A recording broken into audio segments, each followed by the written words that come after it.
Meus irmãos, uma boa tarde, paz do Senhor Jesus, chegando aqui para mais um momento de sabedoria. Hoje eu quero fazer menção de dois textos, mas vou começar primeiro pelo texto que se encontra no livro de Daniel, capítulo 12, versículo 3. Diz assim, os sábios, pois, resplandecerão como o resplendor do firmamento, e os que a muitos ensinam a justiça refulgirão como as estrelas, sempre e eternamente. Eu estava meditando nessa passagem aqui anteontem, pela manhã, lá no trabalho, e ela me chamou a atenção de uma forma diferente. Por quê? Porque eu trabalho com mais um companheiro lá. Somos duas pessoas trabalhando durante a noite, na vigilância de um setor. E ele ainda não é cristão, embora a família dele seja cristã, ele não é cristão e tampouco conhece a fé cristã. O conhecimento dele não é aprofundado sobre a fé cristã. E eu sempre estou lendo pela manhã, eu estou lendo aqui a minha Bíblia ali, próximo ali de largar o serviço, eu estou lendo a minha Bíblia e eu fiquei pensando assim, o cara tá tão perto de mim e tal. Aí eu cheguei perto dele e perguntei para ele assim, meu jovem, não vou falar o nome dele aqui, né? Não há necessidade também, mas eu falei com ele assim, meu jovem, se você soubesse que está vindo um meteoro ou está vindo uma catástrofe sobre a sua família, lá na cidade deles, você tem o tempo para ir lá avisar eles lá que vai acontecer alguma coisa, que vai destruir ali o local que eles habitam, o que você faria? Estou pensando assim, acho que eu ia lá avisar eles, tentaria trazer eles para perto de mim, né, num local seguro. Eu falei com ele assim, pois é, está vindo um meteoro e vai se chocar na sua cabeça. E eu tô aqui avisando você, para você sair debaixo dele enquanto é tempo. Esse meteoro se chama condenação eterna. E a salvação é Jesus Cristo e a sua palavra. Você precisa receber Jesus como seu salvador e confiar nele para a sua salvação.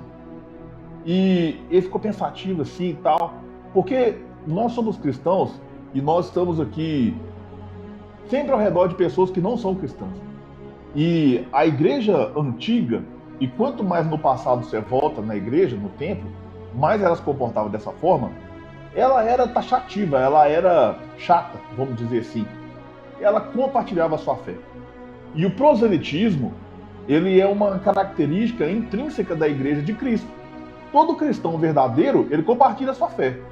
Sem exceção. Todo cristão que ama Jesus, que entendeu o que é o evangelho, ele compartilha a sua fé. Pode não ser um doutor em divindade, pode não ser um teólogo, pode não ser um bacharel em teologia, pode não saber nem pronunciar as palavras corretamente, mas se ele entendeu o evangelho, ele vai compartilhar da forma dele. E não se engane, o que não vai faltar são ocasiões e situações que o próprio Deus vai causar para que você compartilhe da sua fé. Eu me lembro que, uns 3 anos atrás, aproximadamente, eu estava trabalhando numa lanchonete que fazia entrega à noite, de moto. E quando eu terminei minhas entregas, o meu chefe falou assim, Ismael, você é habilitado, não é? Você tem carteira B também, não tem? Tem. Tá. Então, assim, eu preciso que você leve as meninas em casa pra mim a hora que elas terminar aqui. Termina aqui daqui uma meia hora, sei lá. Você pode? Não, levo, beleza. Aí, levei uma aqui, outra aqui, outra aqui, outra aqui, outra aqui. Aí, quando eu cheguei na última, ela falou, não, eu tô aguentando dor de cabeça. Eu falei com ela assim, você crê em milagre? Por que você tá me perguntando? A pessoa já fica receosa. Eu falei, não, você crê em milagre? Creio. Tô pegando minha mão aqui. E orei por ela, fui embora, pronto, acabou. No outro dia, ela estava contando para todas as outras amigas dela lá dentro da cozinha. Nossa, esse menino aqui, você precisa ver. Ontem ele me levou em casa, eu estava morrendo de dor de cabeça, ele orou para mim e até agora a dor de cabeça não voltou. Então, assim, nós temos que observar e aproveitar as situações que o próprio Deus ele cria para que nós venhamos compartilhar da sua palavra, porque naquele dia, quando nós já estivermos mortos e formos ressuscitados pelo poder de Deus para receber o nosso galardão, a promessa é que nós vamos resplandecer como o resplendor do firmamento. Aqueles que muito ensinam a sua justiça refulgirão como as estrelas, sempre e eternamente. Então, assim, eu acho que Deus não precisava nos dar nada para entrar no céu. Ele nos colocando na salvação, ele nos colocando ali no céu, no paraíso, já é mais do que suficiente. Nos livrando da condenação eterna, já é mais do que suficiente. Mas ainda assim, Ele quer nos recompensar por cada obra que nós fazemos aqui. Isso para mim é sensacional. Isso é sensacional. E agora, virando a página, né? Aqui no livro de Oséias, no capítulo 4, versículo 6, diz assim, ó: o meu povo foi destruído porque lhe faltou conhecimento. Porque tu rejeitaste o conhecimento, também eu te rejeitarei, para que não seja sacerdote diante de mim. Visto que esqueceste da lei do teu Deus, também eu me esquecerei de seus filhos. Então, nós não vemos Deus rejeitando o povo por causa do tamanho da saia que as irmãs usam na igreja. Nós não vimos Deus rejeitando o povo porque alguém cortou a ponta do cabelo e não deveria ter cortado. Nós não vemos na Bíblia Sagrada Deus rejeitando o povo por causa dos dialetos que eles pronunciam ao se comunicar com outras pessoas. Costumes. Não, pelo contrário. A Bíblia diz que Deus ele comprou com seu sangue para si povos de toda tribo, língua e nação. Então, nós vemos aqui na Bíblia Sagrada que Deus rejeita, descarta, destrói ou permite que o povo seja destruído. Não destrói, mas permite que o povo seja destruído por lhe faltar conhecimento. A igreja precisa amar esse livro. Nós dizemos que somos o povo de Deus e nós não sabemos defender a nossa fé. Isso é incondizente com a fé que nós dizemos ter. Então, que nós possamos mergulhar nessa palavra. Ainda esse ano, nós já estamos hoje, acho que é dia 11 ou 12, 11 de dezembro.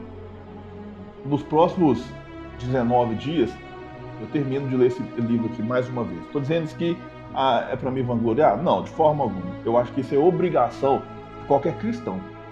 Porque nós andamos com essa Bíblia debaixo do braço para todo lado, mas a gente não quer aprofundar nela, não quer conhecer.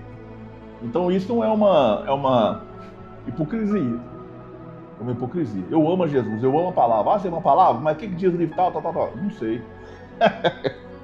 Que amor é esse? Pois é. Eu quero ficar por aqui com o nosso momento de sabedoria e encorajar você a ensinar a verdade. Mas para ensinar a verdade, você precisa aprender a verdade. Então sente-se para aprender e depois se levante para ensinar. Porque esse é o Evangelho.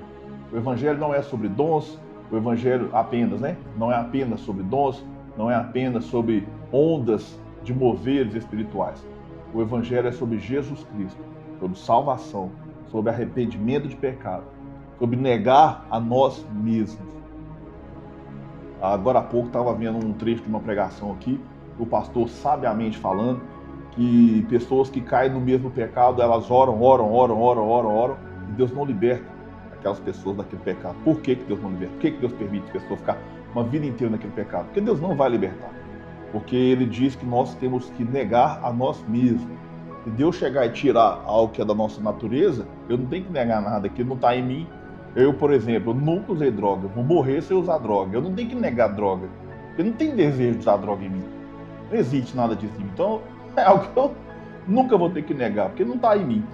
Então, existem outros pecados, desejos carnais que habitam em mim, que eu preciso negar todo o tempo. Então, sim, o negar a si mesmo é exatamente isso. É você batalhando com o ser humano que habita aí dentro e quer te colocar longe de Deus. Para que aquele que está lá no céu, chamado Espírito Santo, venha, habite dentro de você, para que você espalhe ele para todos que estiverem ao seu redor, ensinando a palavra, mostrando Jesus na sua vida e através da sua vida. Esse foi o nosso momento de sabedoria. Eu fico por aqui. Uma boa tarde. Paz do Senhor.